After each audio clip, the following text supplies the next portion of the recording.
So, I believe,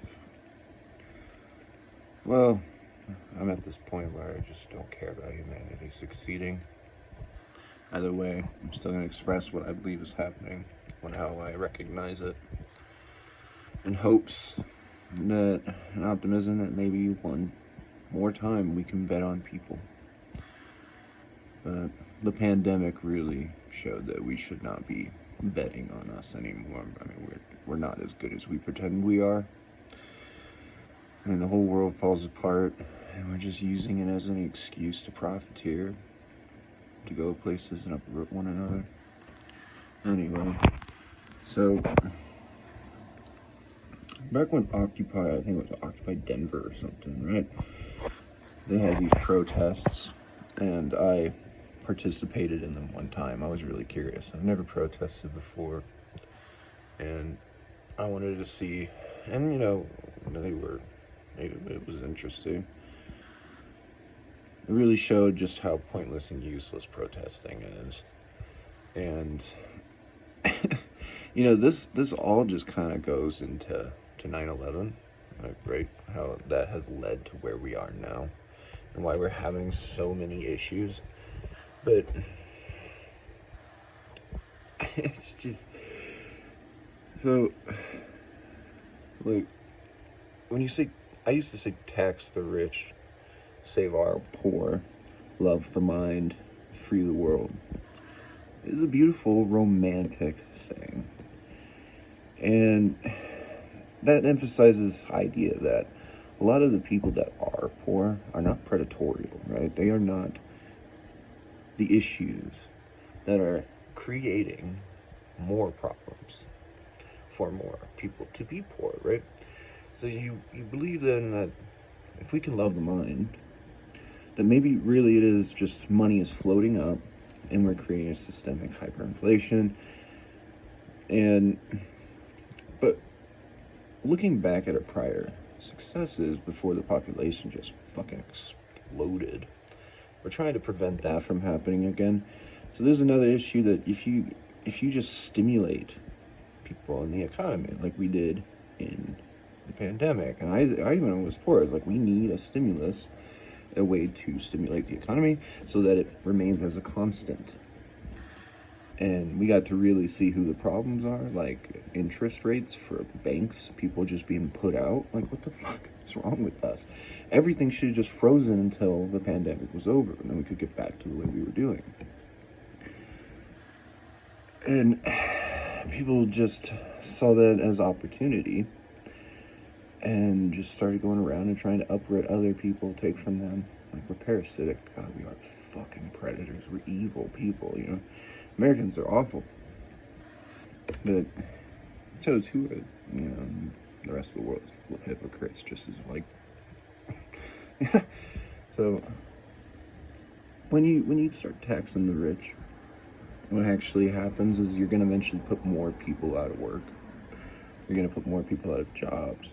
And so now these companies that have this money, all that money that's been printed and laundered into the economy by people like Joe Biden or the Arab Emirates, right? So this is where it all kind of trickles back down to in this whole world trade structure that is being just peacefully transitioned to another part of our planet, is that, like, when 9/11 happened, what it was like a 3-layer conspiracy.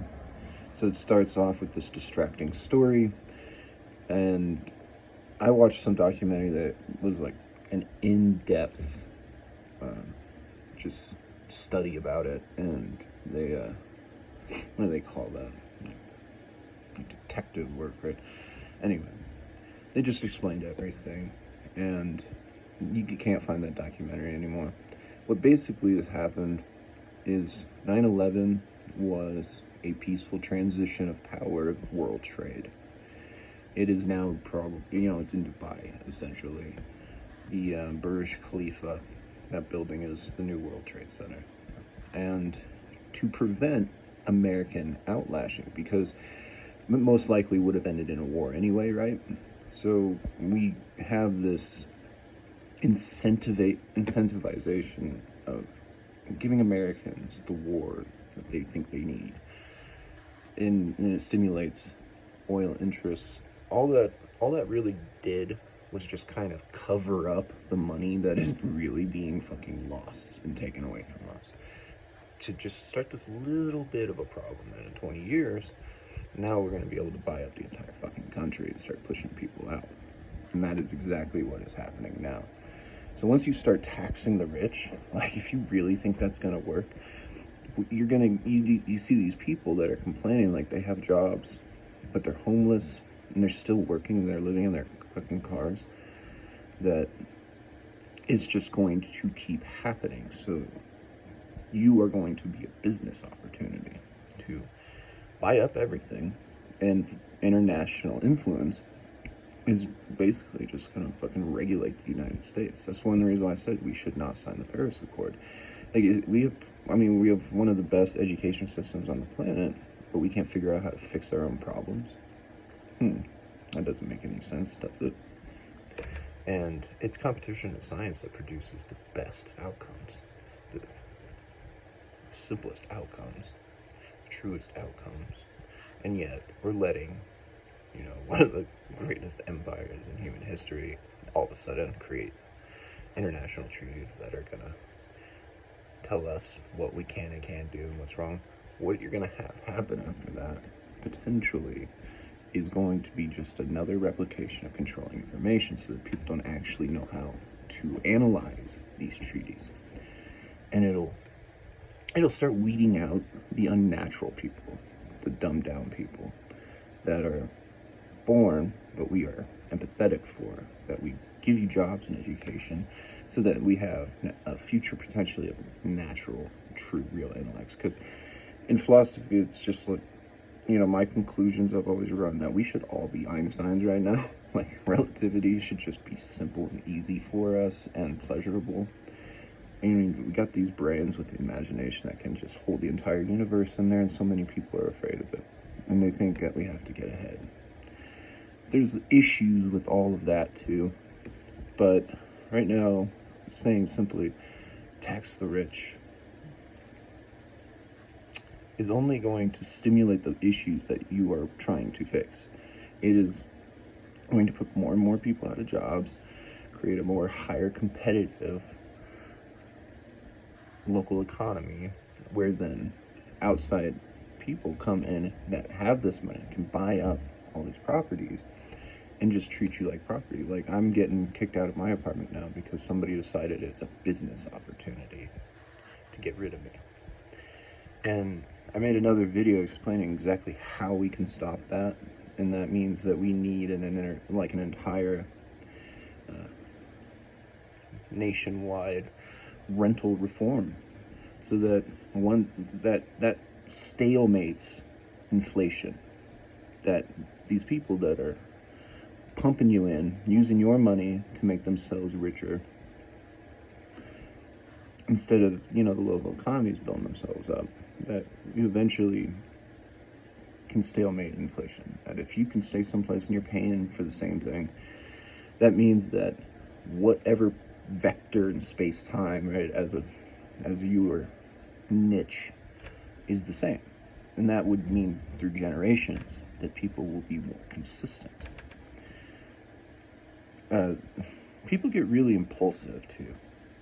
Like, that's one reason why we need philosophy, just like in every education, every single person, because it teaches you that you don't have to be impulsive to make a difference, to make things better for people.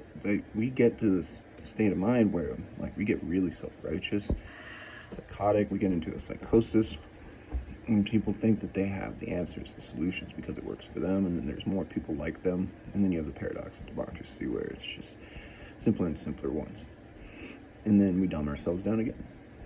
Like, it's just, it's going to take 1,000 years, 10,000 years by my projection, to actually achieve a philosophically enlightened society where we can expand throughout the universe and not just collapse. Because that's what we're working towards. We're going to be the people that maintain our universe. We're going to make sure the sun doesn't blow up in 500 million years, you know? Once we get to that point, shit, then we're going to own galaxies, right? Well, there's only a certain amount of atoms in this universe. It is not like printing money. Even though right now we're just working on a theoretical value for money, right? Well, there is only a set number of atoms. That means there can only be a certain amount of people. That means there can only be a certain amount of food, a certain amount of animals, a certain amount of planets. And I designed a thought experiment about this. I wanted to write a movie about it, explaining, it's called The True Artist's Utopian Society, and I've made other videos about it too, that, you know, if we had this perfect philosophical society where everybody is an artist, everybody is an art form, we are theoretically with infinite potential, right? So everybody can be unique, truly. That we would define, that we, like if you, before the Big Bang, you know, you just had your giant singularity, and then we would just live on that, and we were creating, expanding. Eventually that singularity, you know, it's all art and creation is spread to singularities of whatever quantum state of fundamental value you want to use. That the structure of art, eventually we have to destroy that. Like, we can never, in theory, if you enjoy the True Artist Utopia, that, you know, eventually you're going to have to understand that there has to be a right and wrong person. There has to be something that can be destroyed so that people can continue to create. Otherwise, you're just going to run out of matter. And so that's what we're working towards right now. And people are trapped in this life. You're born. You're not asked to be fucking born, are you? I hate it. I've hated it my entire life. Jesus. So I was 2 and 3 years old, and I knew I was going to die, and just shut off one day. I was just like, why am I, it just terrified me going to sleep when I was little. And so we're not, you know, that's why you need that slower progression. You can't be impulsive. We have no idea right now, even in the next 100, 200 years, because we are making, you know, we're calling them children, though in nature you are, you know, sexually mature. Why have we succeeded with that age range that has produced our society today? How will simply changing that in society change the mental state, change psychological states of people in 100, 200 years? Like, what are we doing to ourselves now that we just seem, you know, we're so emphasized by fear that just because you have an emotion doesn't mean that it's right. Like, you have to understand too that, like, that's just a civil construct. It's controlled evolution, basically. And every time you try to control evolution, and these studies in science all show that once you reintroduce natural processes, natural entropy, it collapses, it fails, it explodes, you know, it just self-destructs. Like, and you have to think about all of these things. And there's so much more to think about. It's not just that. It's not close to just that. That's just a quick little explanation of potentially what is happening and why people are just being fucked over. That maybe it's better to just nuke the planet and restart. I keep coming to that conclusion. That if we, you know, look at World War II and what has now made Germany so successful, this idea that we send great men to war, we slaughter those who are waiting for them to win, and then we offer the poison to those great men as they return. This has led to the success of China. It's led to the successes of Germany, that the people now are, you know, great and prosperous and doing what we think is the best that we can do. That maybe entirely we should do it to the entire planet. That we should just create a foundation of regret so society can build up philosophically. That when you regret, maybe you are more self-aware. I know it sucks to say, but like I was just mentioning, you know, what traits are we adding to our people that in 100 years it'll just take another 1,000 years to remove those again. And so then you're left, you know, even if we are correct in every millennia to produce a new trait that is beneficial to humanity, takes 10,000 years if we make the exactly right choices and we don't fuck up once. And that's 10,000 years where we can get to that point where we pursue, you know, maintenancing the universe. That's what else are we going to do? It doesn't. This is why, I mean, if there is a space faring society out there, you know, some aliens or something that's civil, and I forget the theory, whatever it's called, where that either we are the, you know, the first ones, or there were others that destroyed themselves.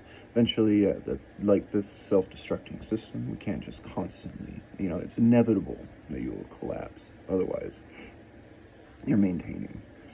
And that's why it's like, if there are aliens, right, why they're not attacking us, or why they're not visiting us, or is because logically then, through this progression of our species, to become that peaceful state of mind, you know, kind of like Star Trek, I suppose, but still, it's just like that's where you go. There's nowhere else to go. I mean, Earth has really demonstrated it. I mean, it's no different than going to a new continent that you've never discovered, right?